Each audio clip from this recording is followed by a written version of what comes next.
एक शहर में अनिल नाम का एक इंसान रहता था। अनिल एक कपड़ों की दुकान पर काम करता था। उसकी बहुत साल पहले शादी हो गई थी। अनिल को हमेशा से लड़का चाहिए था।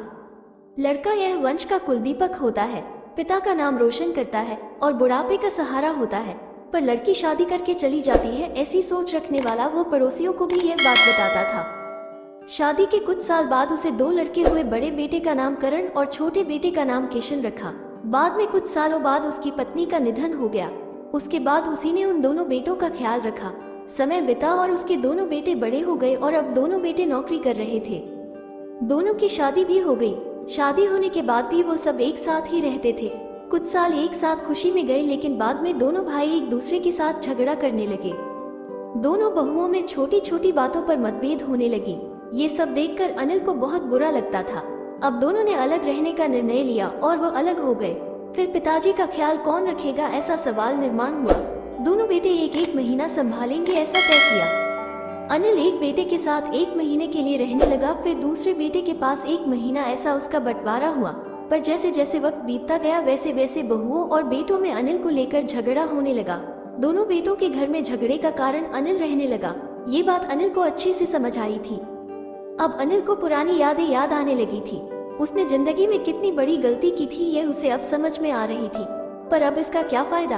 आखिर दोनों बेटों ने पिताजी को वृद्धाश्रम भेजने का निर्णय लिया। एक दिन दोनों ही पिताजी को लेकर वृद्धाश्रम में गए। वहां जाने पर सभी औपचारिकता पूरी करके पिताजी को मिलकर वो दोनों अपने अपने घर वापस चले गए। बेटे घर जाने के बाद अनिल बहुत रोने लगा। उसके बाद वृद्धाश्रम में के कई लोगों ने उसे समझाया, पर वो बहुत दुखी हो गया था। अनिल को वृद्धाश्रम में आकर 8-10 दिन हो गए थे। वो किसी से भी बातचीत नहीं करता था और एक पेड़ के नीचे बैठकर विचार में मग्न रहता था। वहाँ के लोग उसे पूछते थे, पर उसने किसी को भी कुछ नहीं बताया। कुछ दिनों में वो एक व्यक्ति से थोड़ा बहुत बोलने लगा। बाद में दोनों की अच्छी दोस्ती हो गई। एक दिन वो दोनों बैठे थे, तब वो व्यक्ति अनिल को अपनी कहानी बताने लगा। वो बोला कि मुझे एक ही बेटा है। वो मेरे साथ छोटी छोटी बातों पर झगड़ा करता था। इस बात को मैं बहुत ऊब गया था।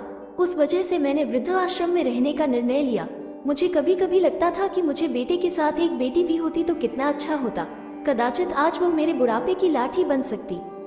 उसका बोलना सुनकर अनिल और ज्यादा दुखी होगा और वो बहुत गहरे विचारों में खो गया। अनिल को दुखी अवस्था में देखकर उसके दोस्त ने इंसान ने पूछा, आप क्या सोच रहे हो? आपके सामने देखो, उस दिखने वाले दो व्यक्तियों में से एक हमारे वृद्धाश्रम के मालिक है। उनका नाम कैलाश सेठ और दूसरी उनकी बेटी है, उसका नाम आराध्या है। वृद्धाश्रम का सारा काम उनकी बेटी संभालती है। कैलाश सेठ इनको एकमात्र बेटी थी। बेटी माँ और पिताजी से बहुत प्यार करती है, उतना ही प्यार वह वृद्धाश्रम के हर एक व्यक्ति से प्यार करती है। अनिल सिर्फ उसकी तरफ देखते ही रह गया और उसका मन और भी ज्यादा दुखी होने लगा। रात होने लगी थी। हर एक वृद्ध अपने अपने रूम में जाने लगे। अनिल भी उसके रूम में जाता है। रात का खाना जल्दी खाकर सब लोग सो जाते हैं। अनिल को उसका भूतकाल याद आता है। अनिल की शादी होने के बाद उसे पहली बेटी हुई थी। उस वक्त उसे बहुत गुस्सा आया था। पत्नी के मना करने के बाद भी गुस्से में उसने बेटी को उठाया और दूर जाकर उसे वहां छोड़ आया। पर अब पश्चाताप करने के सिवाय रास्ता भी नहीं था। अनिल को रात भर नींद नहीं आई। दूसरे दिन वृद्धाश्रम में एक छोटा सा प्रोग्राम था। हर एक जन जल्दी उठता है और अपने अपने काम में लग जाते हैं। दोपहर को सब लोग हॉल में एकत्रित हुए।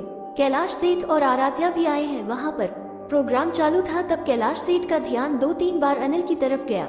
अनिल उनको बहुत उदास बैठा हुआ दिखा। उनको लगता है कि शायद उसकी तबीयत अच्छी नहीं होगी। प्रोग्राम खत्म होने के बाद वो अनिल से बात करने के लिए उनके पास जाते हैं। वो अनिल को दुखी होने का कारण पूछते हैं। तभी अनिल बहुत रोने लगता है और थोड़ी देर बाद वो अपनी पूरी कहानी उनको बताता है कि मुझे भी पहली बेटी हुई थी, पर मुझे बेटी नहीं चाहिए थी, इसलिए मैं गुस्से में आकर उसे छोड़ कर आया। आज जब मैंने आपको आपकी बेटी के साथ देखा तो तभी मुझे समझ आया कि बेटी कितना प्यार करती है। मेरी बेटी भी मेरे साथ होती तो मुझे यहाँ वृद्धाश्रम में रहना नहीं पड़ता। मेरे दोनों बेटों ने मुझे दुख के सिवा कुछ भी नहीं दिया। मैंने किए हुए पापों की सजा आज मैं भुगत रहा हूँ। अनिल की सब बातें सुनकर कैलाश सेठ को मन में बहुत दुख हो रहा था। दुखी होकर वो अनिल को बोलते हैं कि यह मेरी बेटी नहीं है, मुझे ये नदी किनारे मिली थी। मैं उसे घर ले आया और बहुत प्यार से बड़ा किया। मैं और मेरी पत्नी उससे बहुत प्यार करते हैं और वो हम दोनों से भी उतना ही प्यार करती है। पूरी कहानी सुनने के बाद अनिल बोलता है कि मैंने मेरी बेटी को भी नदी के किनारे मंदिर के पास छोड़ा था। ये सुनकर कैलाश सेठ को थोड़ा गुस्सा आया और वह वहां से निकलने ही वाले थे। तभी उसी वक्त वह अनिल को पूछते हैं, आपकी बेटी का बर्थ मार्क वगैरह आप बता सकते हो क्या? अनिल ने तुरंत जवाब दिया, हाँ बता सकता हूँ। उसके बाएं हाथ पर और पैर पर एक एक उंगली ज्यादा थी। ये जवाब सुनकर कैलाश सेठ को विश्वास होता है कि आराध्या उसी की ही बेटी है। ये सब सुनकर कैलाश सेठ वहाँ से चला जाता है। वो चले जाने पर आराध्या वहाँ पहुँचती है और वो अनिल को बोलती है कि मैंने आप दोनों की पूरी बात सुन ली है। आपने मेरे बारे में जो भी कहा वो सुनकर मेरा मन बहुत दुखा है। एक पिता खुद की बेटी के बारे में ऐसा निर्णय ले सकते हैं, ये सुनकर मुझे बहुत बुरा लगा। आपने जो भी किया वो बहुत गलत था। आपने मुझे बेटी बोलने का अधिकार खो दिया है। मैं आपकी बेटी होकर भी आप मुझे रास्ते पर छोड़कर चले गए थे और मैं उनकी बेटी ना होते हुए भी उन्होंने मुझ पर जान निछावर कर दिया, इसलिए वही मेरे सच्चे पिता है।